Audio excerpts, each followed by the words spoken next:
ndugu zangu watukufu waumini, ndugu zangu waandishi wa habari, nilikuwepo hapa mbele yenu ni Abdurrahim Swaliahi, katibu wa waumini wa Masjid Islah Kigogo Kati. Leo tarehe 17 ya mwezi wa 4 2026 tumekuja kuhitimisha kulingana na yale ambayo tuliokuwa tukiyalalamikia hapo awali juu ya masala dhulma, ubadhirifu unaoendelea Masjid Islah. Ndugu zangu waandishi wa habari, kwa uchache ningependa kunukuu mkataba wa chuo cha ualimu cha Masjid Islah. Bismillahirrahmanirrahim. Makubaliano yalifanyika mnamo tarehe 25 ya mwezi wa 6 mwaka 2007.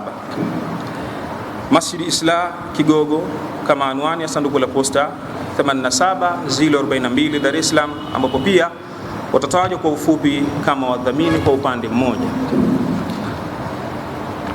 Kamati ya uendeshaji yenye sanduku la posta hiyo Dar es Salaam, ambao katika makubaliano hayo itatajwa kwa ufupi kama waendeshaji kwa upande wa pili. Utangulizi. Wadhamini ni wamiliki wa msikiti wa Masjid Islah uliopo katika eneo la Kigogo, kiwanja namba 245, kitalu namba A Kigogo, katika manispaa ya Kinondoni jijini Dar es Salaam. Waendeshaji ni wataalamu wenye elimu, ujuzi na uzoefu wa uendeshaji wa shule. Wadhamini wanaonia ya kumkabidhi mwendeshaji jukumu la kuanzisha na kuendesha shule katika eneo la msikiti. Jukumu la uendeshaji litahusisha yafuatayo: kumalizia ujenzi wa madrasa, ofisi za walimu, vyoo pamoja na store. B, kuweka vifaa vya kusomea, zana za kufundishia na mahitaji yote muhimu ya kielimu. C, kuandikisha shule na ufuatiliaji wa vibali vyote toka mamlaka husika.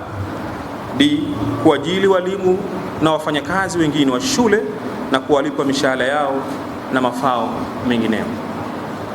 E, kutafuta kuandikisha wanafunzi. F, kusimamia uendeshaji. Namba 3, shule itaandikishwa kwa jina la msikiti wa Masjid Islah na ni mali ya Masjid Islah. Shule itakuwa ni ya kulipia. Waendeshaji watapangwa kiwango cha ada na wataweka utaratibu wa kukusanya malipo yatakayotumika katika A, kodi ya pango; B, mishahara ya walimu na wafanyakazi wengine; E, C, ada, kodi, ushuru na mapato mengine ya serikali na mamlaka nyingine husika; ada ya uendeshaji, vifaa, zana za kufundishia na michezo, gharama nyingine yoyote muhimu au ya kulazimu katika uendeshaji wa shule. Ndugu zangu waandishi wa habari, nimenukuu vipengele hivi ili tuweze kupata kufahamu uwasilia wa namna ya chuo kilichopo katika taasisi yetu ya Masjid Islah. Huu ni mkataba ambao uliofungwa kwa tarehe hiyo niliyoitaja, tarehe 25 ya mwezi wa 6 mwaka 2007, kwa maana ya kwamba unatueleza kuwa taasisi ya Masjid Islah kupitia chuo kilichopo, chuo hicho ni milki, ni mali ya taasisi ya Masjid Islah. Ndugu waandishi wa habari, leo tunazungumza kwa sababu toka kumalizika kwa bodi ya wadhamini ilipoondolewa kwa mujibu wa utaratibu wa katiba Masjid Islah tarehe 28 ya mwezi wa 7 mwaka 2023, kabidhi wa C Rita alipoiondosha bodi hiyo kukosa mamlaka katika namna ya utaratibu wa kisheria. Hivi leo nazungumza ninyi waandishi wa habari, ni takriban miaka mitatu kutoka 2023 mpaka 2026. Leo tuna mwezi wa 4. Chuo hiko mlichoweza kukifanikiwa kuona kilikuwa bado kina operate, maana ya kwamba kilikuwa kinatumika na wanafunzi walikuwa wakiendelea kusoma. Nini makusudio ya kuzungumza? Ndani ya miaka hiyo mpaka na hivi leo, taasisi ya Masjid Islah hainufaiki na chochote kupitia chuo hicho cha ualimu Masjid Islah Kigogo, hali ya kuwa mkataba unaeleza kuwa milki ya chuo ni mali ya taasisi ya Masjid Islah. Kwa ndugu waandishi wa habari, leo tumeshirikiana pamoja na wazee wetu waasisi wa Masjid Islah katika hili kamati ya wazee pamoja na kamati ya waumini Masjid Islah imeshirikiana kwa pamoja kwenda kufanya zoezi la ufungaji wa chuo hicho kwa sababu ya dhulma inayoendelea.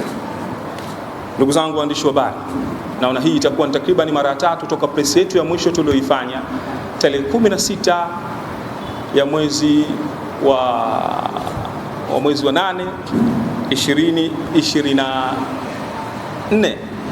Leo Mwenyezi Mungu ametukutanisha tena, kwa tunapenda kuwafahamisha kuwa lengo na makusudio ya kufunga chuo chetu ni kulingana na dhulma zinazoendelea. Ndugu waandishi wa habari, nipende kuishia hapa. Nafikiri matukio tuliyokagua kwa pamoja yanajieleza kulingana hiki ambacho tunachokiendelea.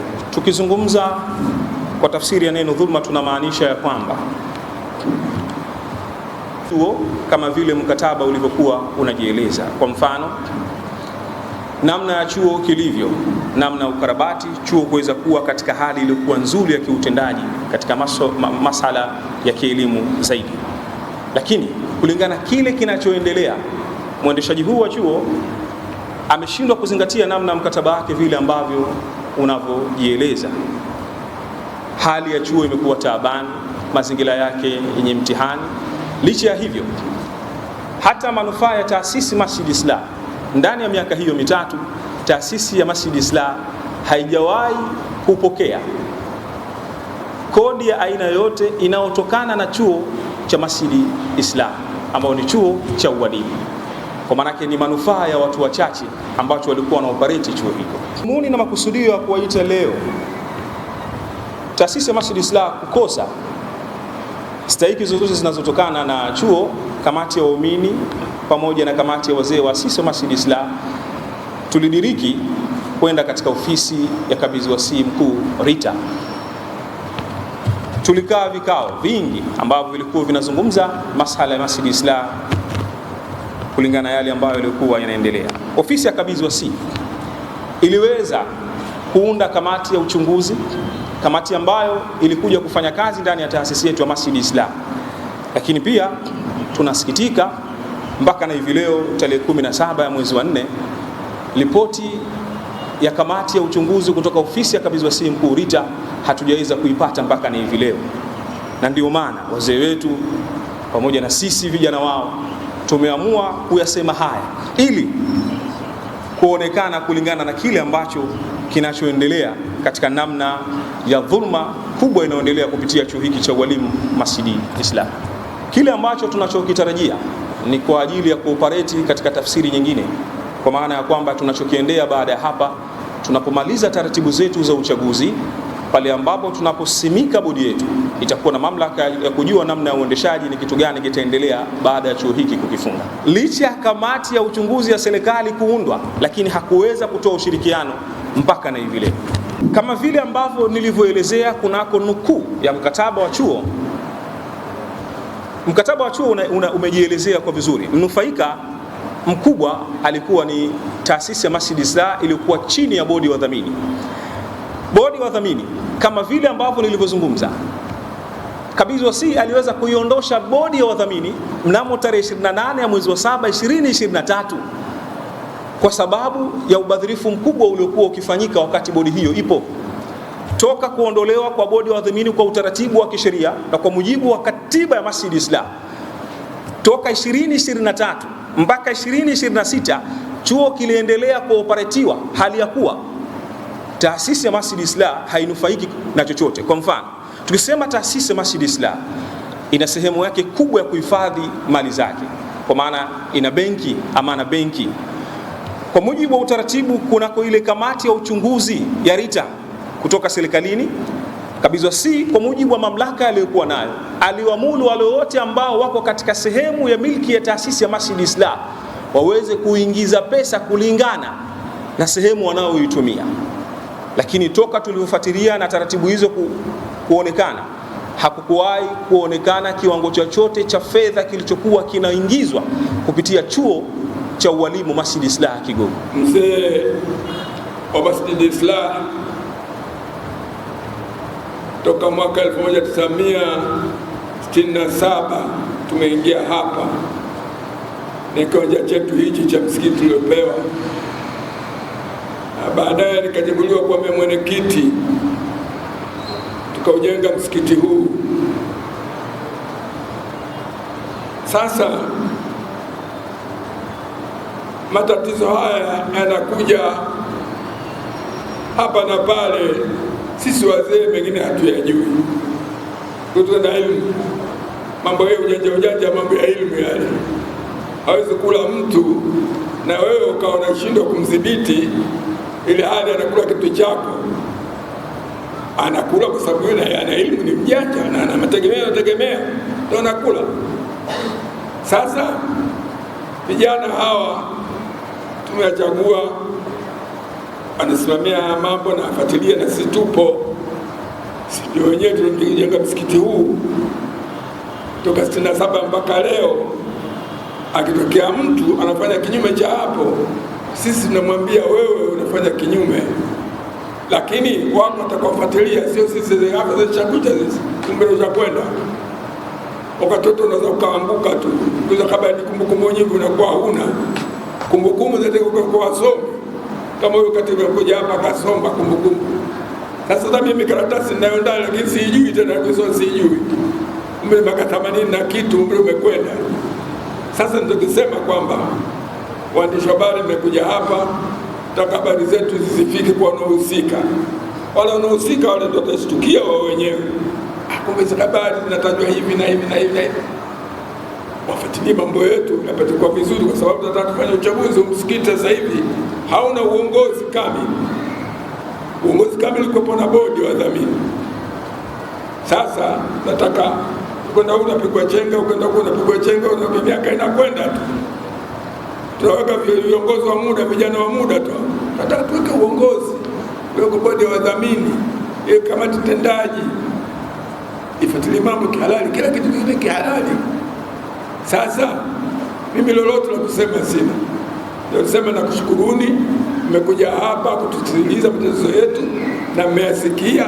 Nataka myabebe, myafanyie kazi basi. Ndugu wanahabari, nafikiri mmeitwa hapa kwa lengo ya kuangalia hicho chuo, na nyinyi wenyewe mashahidi, mmekwenda kuona namna hali kilivyo. Kwa mujibu wa taratibu, sheria na kanuni, hakustahili kuwa chuo.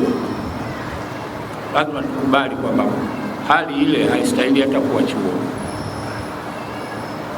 Naona huyu mwekezaji amekuwa kama anafanya mambo kienyeji, na ndio maana hata hao walotoka bodi walikuwa wao wanalishwa tu pesa, wanagawana, wanaondoka.